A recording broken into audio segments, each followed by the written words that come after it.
Mamang thaina Tomba kauba yamna paisa paiba ahal amakak lairami.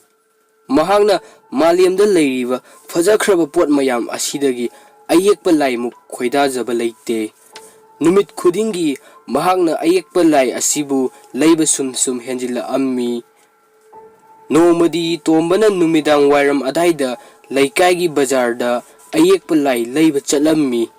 Yam kuina pochai yenglaba matungda mahakna khoidajaba pamba pochai amata yaramde mahak mayumda hallage haina taurammi. Maduda nupa amakak phamduna leiba adu mahakna thengnakhi. Nupa adugi nakanda ayekpa lai amasu lei. Ayekpa lai adu nupi amagi saktamni. Nupi adu asengba mi yamna mali yamna su fajai. Ayekpa lai asida karigumba top magun ama yauri tombana pamliba asi. Tombana ayekpa lai asigi damakta hainingma mamal haijasanu pirage haina khalammi. Mahakna yoliba nupa aduda mamal hange tawbada yoliba nupa adu yam thuna chatkirami. Nupa aduna tombada paisa law dabida chatkhiba aduda tombana yamna haraujirami. Mahakna khalami fajakhraba ayekpa lai asi frida fange ha haina khalami. Adudagi mahak mayumda hala'ammi. Mayumda tombana ayekpa lai adubu mahaki tumpham kada thetuna thamlammi.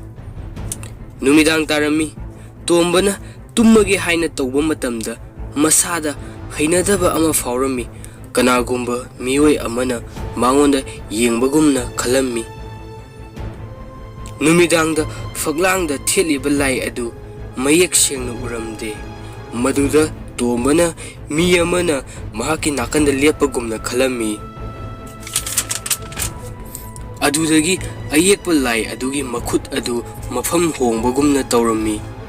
Ngaikhone kadaidagi khutno asaidi khut amata yawhogdina natraga aina kauthokpa jatla. Aina yang ware aduna oiramgani haina tomana khalammi. Adudagi tumthakhirami. Mathangi numita ayekpa lai adu faglangda adum thetuna lei. Aduga tombana lai aduda makhut adu yawbra yawdabra haibadu ningsingwa ngamlamde. Hoida lai asida hanadagi khut yawramgani kamaina kona khut adu tholakadoino haina tombana khalammi. Numidang wairamda tombana mahaki famungda chalami. Maduda mahakna ayekpa lai adubu fawrammi. Ikhang khanghaudana ayekpa lai adugi mit adu lengba adu mahakna urammi.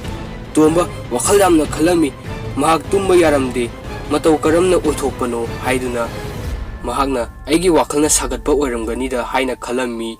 Adudagi guli chasinduna mahak tumthakhirami. Mathangi numidangda ayekpa lai aduna tombada adum yengduna leirammi. Tombana khalammi mahak soidana ngaugadore haina. Mahak tumamdaida ayekpa lai aduda amuktanga yenge khanduna yengi. Adubu akibana pumthan thankhre.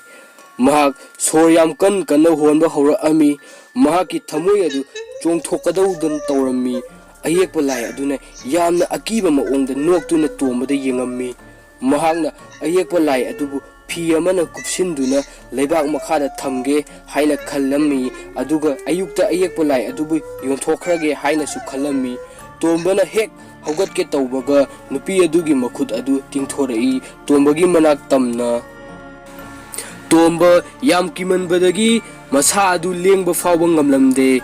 Nupi adugi asangba makhut aduna tombagi makhong andina tap launa pairammi. Aduga tombabu ayekpa lai adugi manungda pusinkhirami.